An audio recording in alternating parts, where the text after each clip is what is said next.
Scene opens at twilight, golden rays dying beneath the weight of approaching night. The city slows, grows still, and shadows stretch longer than they should.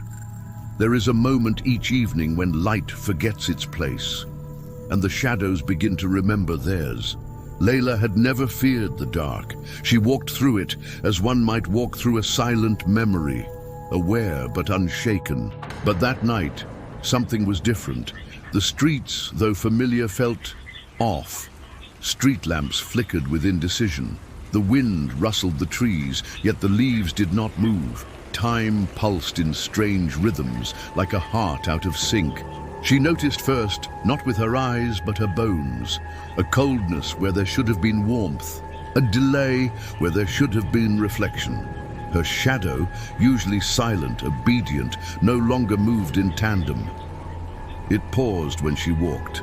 It twitched when she stood still. It loomed taller than it ever had. She stopped beneath the broken lamplight, watching it closely. It stopped too, just a second late. It straightened. It blinked. She told herself it was her mind playing tricks, but the street had no mirrors, only truth. That night she went home quieter than usual. And that's when it began. The lights in her room flickered as she entered. The mirror beside her door was fogged over despite the dry air. Her reflection stared back, but something in its eyes was wrong. Too alert, too knowing. When she turned away, the reflection did not. The shadow, now longer, now darker, slithered up her bedroom wall like ink in water. It no longer followed. It observed. She dreamt of alleys she had never walked, of voices whispering her name from inside her own mouth. And when she awoke, her hands were covered in soot, though there was no fire. She began to avoid light. Shadows felt heavier now, no longer a product of brightness, but entities in themselves. She covered her mirrors. Still, she felt herself watched, felt herself mirrored. In time, she noticed things she could not explain. Photos taken of her showed someone similar, but not quite her. Her expressions twisted subtly in ways she hadn't made. In videos, there were frames where she blinked, but hadn't remembered doing so. She searched online, in books, in old stories. She found whispers, myths of the doppelganger, the umbra, the mirror self. Creatures born from one's own shadow, made real by attention, by fear, by belief. But myths lie, this was not a copy. It was something older, something that had worn her skin in another life, something waiting for the night she'd turn around and see it, smiling. Over the next few days, her friends said she seemed distant, even when she was cheerful. One teacher said she'd already answered a question before being asked. Another swore she passed him in the hall when she hadn't left her desk. One night, walking alone again, she watched as her shadow darted ahead of her. It stopped at a corner and waited, and for the first time Layla saw it clearly. It had a face, but it wasn't hers. And the next day, her name was carved into the wall of her school's stairwell.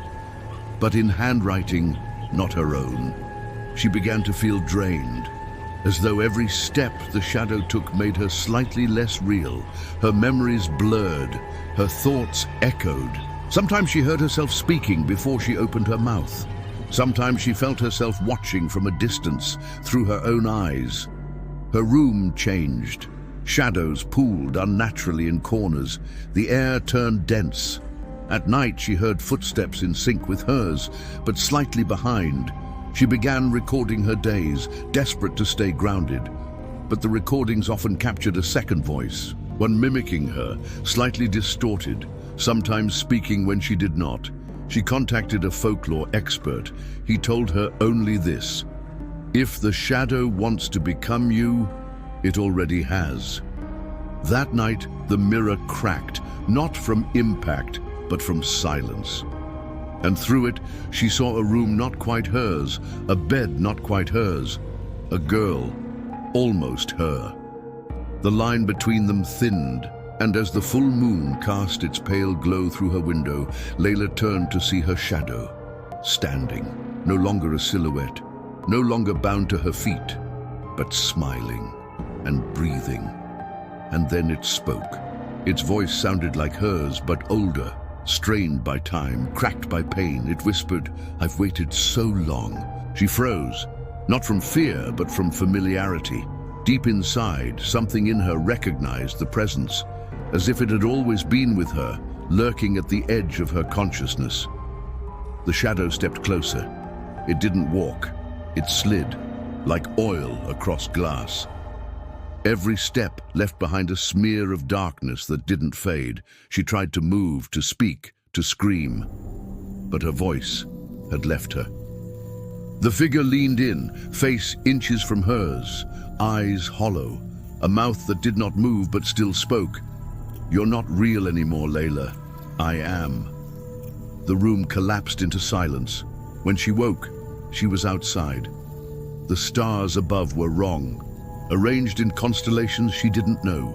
The world around her hummed, and the trees stood still, as if holding their breath. She looked down. Her feet had no shadow, fade to black.